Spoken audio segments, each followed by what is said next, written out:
The clock is ticking louder than ever.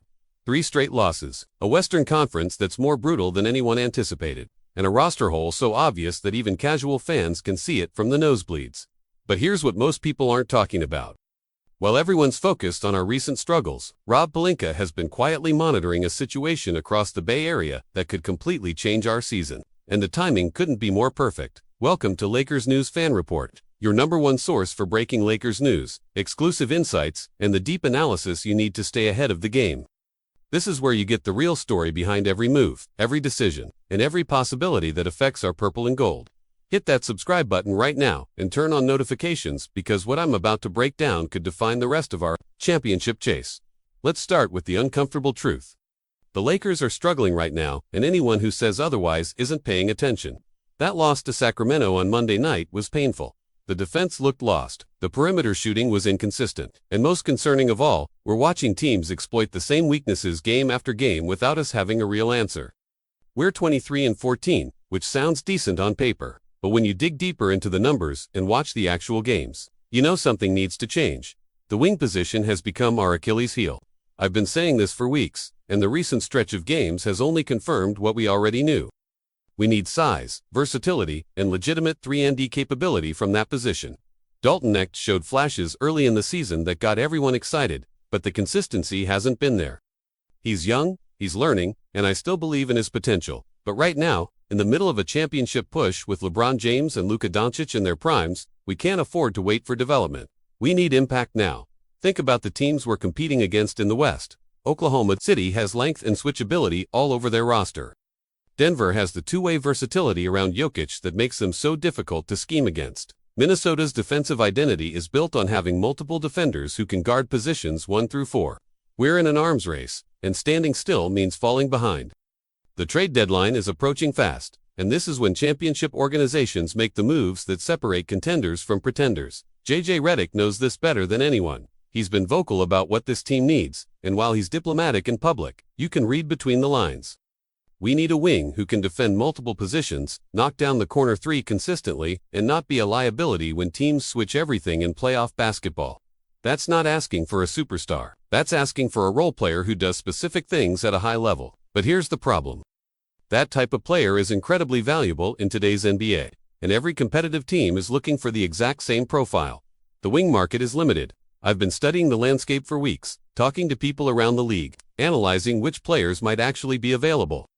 Most teams aren't trading their quality 3-and-D wings unless they're getting serious value back, or they're completely rebuilding. The teams that have those players want to keep them because they know how valuable they are. So when a potential opportunity emerges, you have to move quickly and decisively. Here's where the story gets really interesting. The Golden State Warriors are in a fascinating position right now. They're not the dynasty we faced in the 2010s. They're a team searching for identity, trying to figure out what their roster construction should look like moving forward.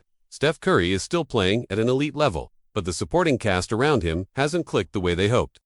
Draymond Green is getting older, and his impact isn't what it used to be. Klay Thompson is gone. This is a franchise at a crossroads, and when franchises are at crossroads, opportunities emerge. Now, I need you to think back to last summer.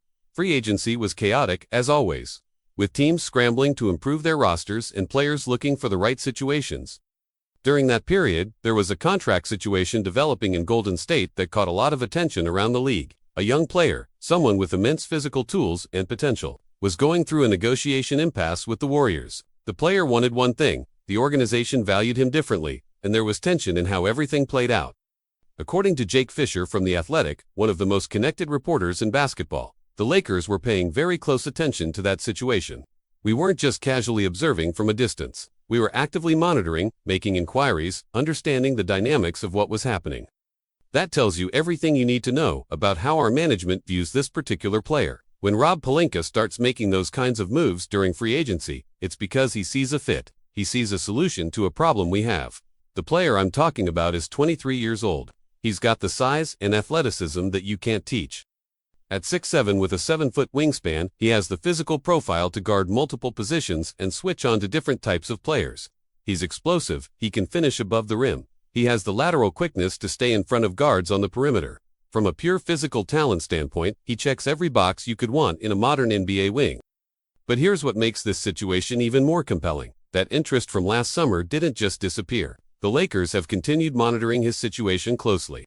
We're talking about ongoing evaluation, watching every game, understanding how he's being used, recognizing that his value in the market might actually be lower now than it was 6 months ago.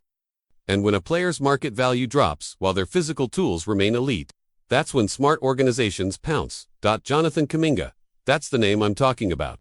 The Warriors forward, who was supposed to be a cornerstone of their future but has instead become one of the most discussed trade candidates in the league, and the Lakers are right in the middle of those discussions.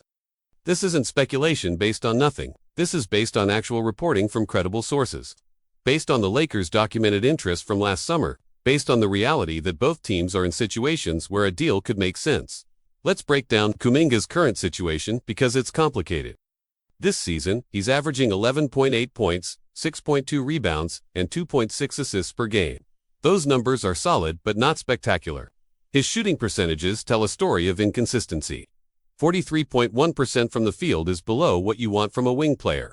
32% from three-point range is functional but not great. These aren't the numbers of a player who's taking a leap. These are the numbers of someone who's still figuring out his role and his game. The fit with the Warriors has been awkward. Playing alongside Draymond Green, who occupies similar spaces on the floor and needs the ball in his hands to be effective, hasn't allowed Kuminga to flourish the way many expected.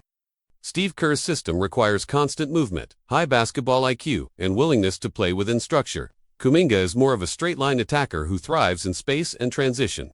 It's not that he can't learn to play differently, but the learning curve has been slower than Golden State hoped, and this is where market dynamics become fascinating. Nick Friedel, another respected reporter from The Athletic, recently noted that Kuminga's trade value is at its lowest point. That might sound like a negative, but for a team like the Lakers, that's actually an opportunity. When a player with legitimate physical tools and upside is available at a discount, because of situational factors rather than declining talent, that's when you strike. That's when you make the call and explore what a deal might look like. Think about what Kuminga could be in a Lakers uniform. Imagine him playing alongside LeBron James and Luka Doncic. He wouldn't need to be a primary creator. He wouldn't need to run complex actions or make difficult reads. He'd be asked to do specific things. Defend the opponent's best wing player. Space the floor from the corners. Attack closeouts when they come. Run in transition and finish above the rim. These are things that match his skill set perfectly. LeBron and Luka would make Kuminga's life so much easier offensively. When you play with two of the best playmakers in basketball history, you get open shots. You get easy baskets in transition.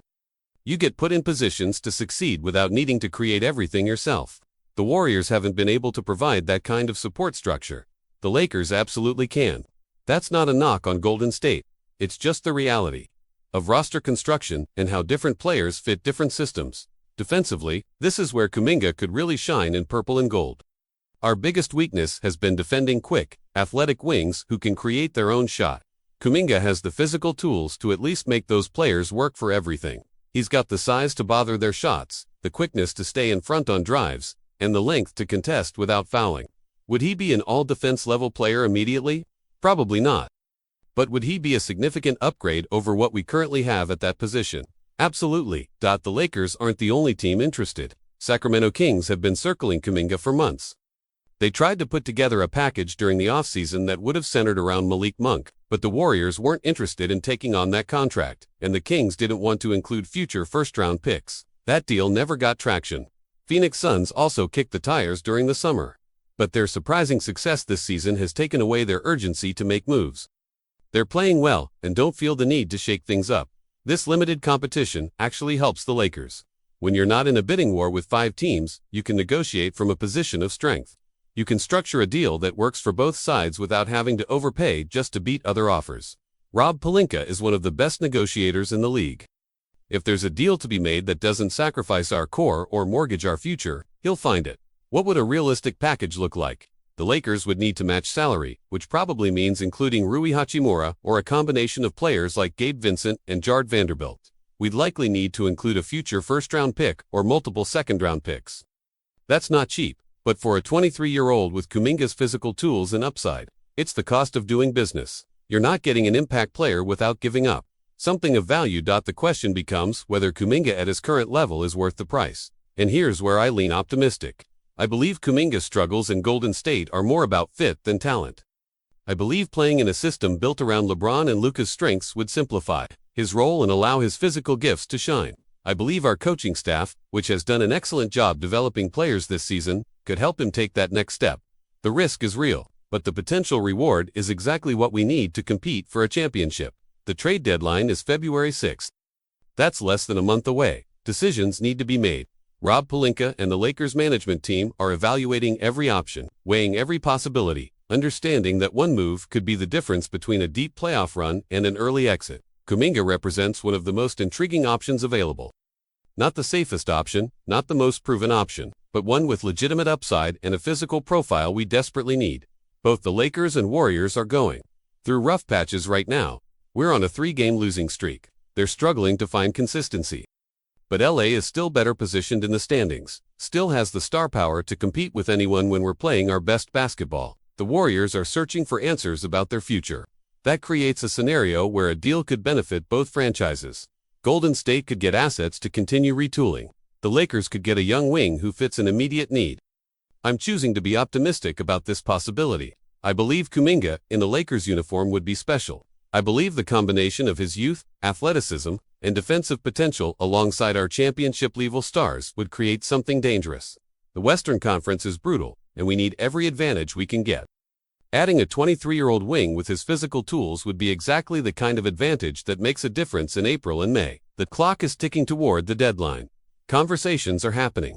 Rob Pelinka is working the phones, exploring possibilities, understanding what it would take to get a deal done. I trust his judgment. He's proven time and again that he knows how to build championship rosters and make the tough calls when necessary. If Kuminga is the move, he'll make it happen. Now I want to hear from you in the comments below. Would you want the Lakers to trade for Jonathan Kuminga? What would you be willing to give up to make it happen? Do you think he'd be the answer to our wing problems, or do you have concerns about his inconsistency? How would you feel about trading Rui Hachimura to make salaries work? Drop your thoughts right now because this is the kind of conversation that matters. Your voice is important to this community. In conclusion, the Lakers have been monitoring Jonathan Kuminga since last summer's contract impasse with the Warriors, and that interest hasn't cooled. With the trade deadline approaching and our need for wing help more obvious than ever, Kuminga represents a legitimate opportunity. His market value is at its lowest point, which creates a potential bargain for a player with elite physical tools. The fit with LeBron and Luka would be ideal, the defensive impact could be significant, and the upside is exactly what we need. I'm optimistic this could happen, and if it does, it might be the move that defines our season. If you want to stay updated on every development with this potential Kuminga situation and all Lakers news, subscribe to Lakers News Fan Report right now and hit that notification bell. I'll bring you breaking news the second anything happens. Share this video with every Lakers fan you know because this trade deadline is going to be massive. And make sure you comment below with your thoughts. Let's build the most informed Lakers community on YouTube. Until next time, let's go Lakers.